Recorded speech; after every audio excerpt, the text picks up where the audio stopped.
Hi guys! Ito yung mga bago nating 3 wheels. Tignan nyo, ang ganda ng color pink. Ganda nito, tricolor siya. Parang gray violet. Yan, ganda niya. At isa pa natin, tignan nyo kung gaano kakintab at kakinis. Ayan, ang ating bagong D202. Yan, di ba? D202 natin naka-disc brake na. Kung makikita nyo, disc brake na siya.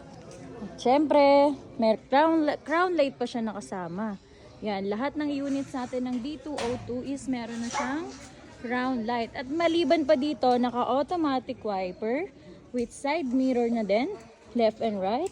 Ayan, automatic wiper. Tapos ang ganda ng kanyang headlight. Yung headlight po niya is parang transformer. Ang lakas niyan sa gabi. Maliban dyan, sa headlight niya dito, meron pa kayong crown light. So, sobrang lakas. Malinaw ang makikita niyo sa daan. Dito yung ano natin, as